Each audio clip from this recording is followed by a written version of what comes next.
Hello everybody, my name is Jared Weathers. Welcome back to the channel. Today we're going to have to go back a bit because we need to discuss the first American Football League. I'm just going to warn you now, there will be 4 videos with the name American Football League on it.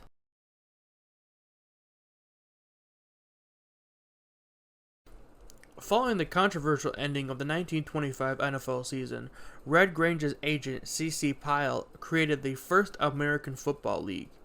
After the season, the Pottsville Maroons were seen as the NFL champions after they beat the Chicago Cardinals on December 6th, even though there were 2 weeks left in the season. The Cardinals owner Chris O'Brien hastily arranged for 2 more games, setting up one with the Milwaukee Badgers and one with the Hammond Pros, even though both teams already disbanded. The Cardinals beat the Badgers 59-0 and the Pros 13-0, and the Cardinals claimed the top spot with an 11-2-1 record. Simultaneously, while the Cardinals-Pros exhibition game was going on, the Maroons were having a game with an all-star team made up of former Notre Dame players at Sheep Park, near the home of the Frankfurt Yellow Jackets, and they protested the game because the Maroons invaded their territory. Despite an order by the NFL Commissioner Joe Carr to cancel the game, the Maroons proceeded to defeat the all-star team 9-7. Joe Carr immediately canceled the Maroons game with the Providence Steamrollers and suspended the franchise.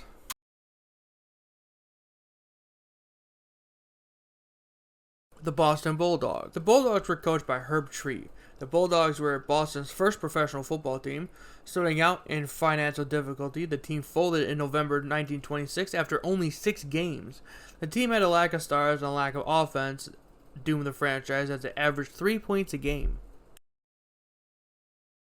The Brooklyn Horsemen. The Horsemen were coached by Eddie McNeely. The Horsemen featured the Notre Dame Four Horsemen, Harry Studlicker, and Elmer Layden. The Horsemen suffered by not getting anyone to come watch the games. The Horsemen actually had to merge with their NFL counterpart, the Brooklyn Lions, playing 3 games at the Lions, ending in shutouts, and they folded at the end of the season. The Chicago Bulls. The Bulls were owned and coached by Joey Sternaman, the brother of the Chicago Bears owner Dutch Sternaman. The Bulls featured Joey as the quarterback. They also leased out Komsky Park, forcing the Chicago Cardinals to use normal field. The Bulls also tried to lure the Cardinals halfback Patty Driscoll, but he ended up on the Bears. The Bulls were one of the last 4 teams still playing at the end of the year. The Cleveland Panthers. The Panthers had existed as an independent team since 1990, mostly playing teams from upstate New York. The Panthers were coached by Roy Watts and featured 6 players who play in the NFL's Cleveland Bulldogs. Despite having a potent offense and a winning record, the Panthers drew poorly at home aside from the league opening game. The team left the AFL hours after losing to the Los Angeles Wildcats road team on October 31st. The Panthers returned to independent status until they folded in 1933. The Los Angeles Wildcats. Named after former University of Washington star halfback Wildcat Wilson and owned by C.C. Pyle and Red Grange, the Wildcats were coached by Jim Clark, and they were a strictly traveling team based in Rock Island, Illinois. The entire roster consisted of players only from the west of the Rockies. One of the 14 games that was played was in Ontario, Canada on December 8th, which New York won 28-0.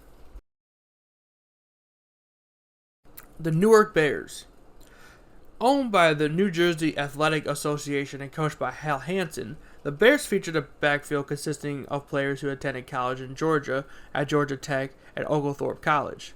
The Bears scored a touchdown tying the Bulls 7-7 in its first game and never scored again in any of its remaining 4 games. The Bears were the first to fold, calling it quits after playing the Rock Island Independents to a scoreless tie in front of 400 fans on October 24, 1926.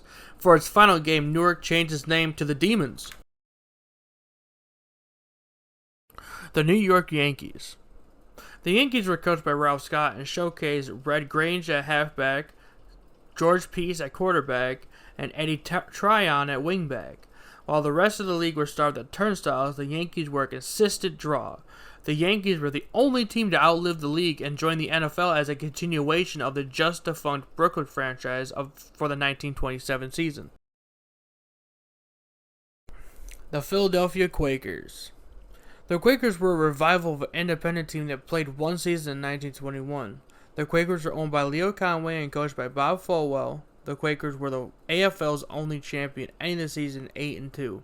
On December 12, 1926, the Quakers played an exhibition game against the NFL's New York Giants in front of 5,000 wind-blown fans and lost 31-0. Like Chicago and LA, the Quakers were still alive at the end of the season, but folded with the end of the season. The Rock Island Independents. The Independents were a charter member of the NFL. They left the NFL and joined the AFL, making them a charter member of 2 different football leagues.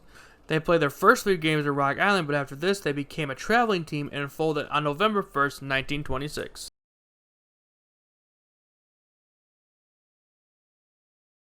While the bulk of the league disappeared after the season, 3 teams were alive after the Giants-Quakers game.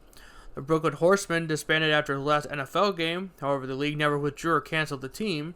Tim Mara bought the franchise and proceeded to lease it to C.C. Pyle for his New York Yankees team.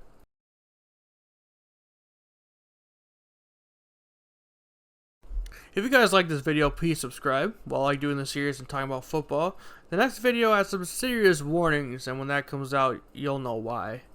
Have a good day.